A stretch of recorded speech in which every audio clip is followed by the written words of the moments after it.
Anong ginawa niyo sa school? Nagsulat tapos nagpabigay si teacher ng assignment na ipaprint yung kompleto na mama sa papa. Complete family picture. Family Opo. picture ang tawag dun. Apa. Sunod? Pagkasunod doon, yung paper test namin doon sa school, yung wala pang picture. Oh? Oo, yung tinapos muna na sulat. Oo. Doon kasi sa may box, kailangan may picture para alam nila kung sino nag-draw, sino nagsulat. Pero hindi, dapat pala ako ang picture. Tapos, Yun lang. yun lang ginawa niyo sa school? Wala nang iba? Hindi, assignment namin yun. Assignment lang yun. Oo, yung kahapon yung paper test. Tapos, yung ngayon yung color pink, yung ipaprint na lang natin yung Oh, nagbasa ba kayo sa school? Apo. Nakabasa ka ba? Apo. Very good. Tapos, pagbasa, ano pang ginawa? Next na. Nag-snack? Opo. Ang bilis naman ng recess. Anong snack mo? Snack ko? Shopee sa Kabravo. Chucky na naman, chocolate na naman. Ipinalaan ako ni tita eh. Di ba sabi ko tubig lang? Oo nga. Nag-inom man ako tubig pagkatapos. Ganon? Opo. Di sabi mo eh. Baka hindi ka nag-inom ha? O tapos ano pa? Nahihirapan ako, Papa. Hayaan mo na. Ang bigat eh. Ano pa? Oo. Yung pag malapit na mag-uwi, nagtawag-tawag na kami kasi i-street ang bangko. Oo. Tapos, yung marakalat, ilalagay sa bag daw. Tapos, yung maradumi, itatapon para pag kinabukasan, malinis. Oo. Tapos, Yun. gayon lang ginawa. Opo, ito na. Wow. Sabi ni teacher, hindi ka daw nakikinig sa room.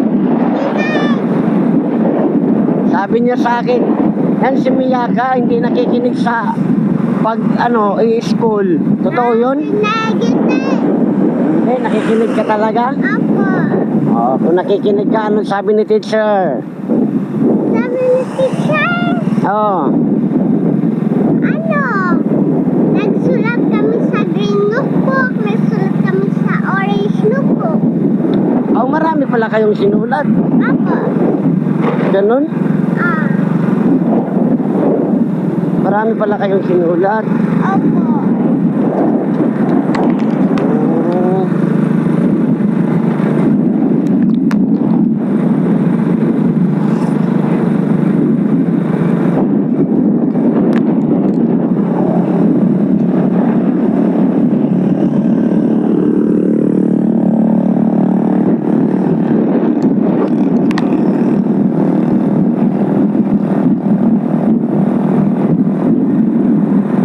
So maliligo tayo ngayon ng dagat na naman. Opo.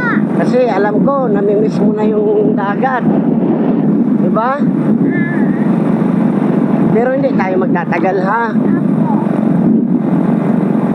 Dapat tandaan mo, huwag kang lumagpas ng sa puti. Huwag kang dito lumagpas sa puti. Tapos dahan-dahan lang, straight lang. Pero huwag masyado dahan-dahan para hindi matumba. Ganyan lang kalakas. Tandaan mo yan palagi ha. Saan tayo maligo? Diyan lang tayo maliligo. Diyan. Sa bang? Dito lang. dito lang tayo maligo kasi wow, ang ganda naman ng dagat. Tayo lang dalawa. Maliligo dito ngayon. No? Bakit? Ang ganda naman ng dagat. Pag muna maligo mapasa yung camera mo. Meron doon. Meron doon, oh. Ano doon? Yun. Hala, swimming pool! Pwede mag-jump! Saan? Yan o! May hagdan! Yung swimming pool. Ano yun? Anong pala yun? Bato lang yun. Wow! Tayo lang dalawa maliligo ngayon. Bakit? Siyempre. Tayo nagmamay-ari ng beach.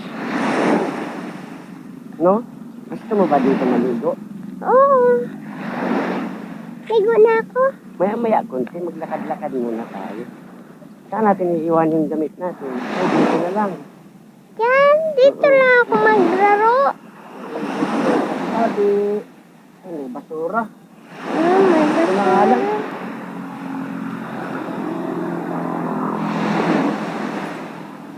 Diba? Iwanan mo yung ano mo. Iwanan mo yung sinilas mo. Ay, grabe. Ako, dyan o ba? Nakakatanggal talaga ng stress dito sa Banahaw. Kasi pag nai-stress ka na, punta ka lang sa tabing dagat, tapos iisipin mo lang yung mga moment na masaya, yung katulad yung happy-happy na maliligo ka. Maligo ka na. Bilis na. Barin mo damit mo. Para hindi ka ginawin pag ano natin dali barin mo.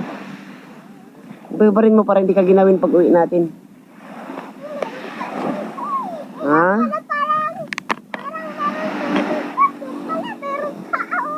Sige na. Ilagay mo yung damit mo dito. Sige na. Ay, talaga naman. Oh, ligo na naman. Ha? Hindi yan malamig. Sige na, maligo na.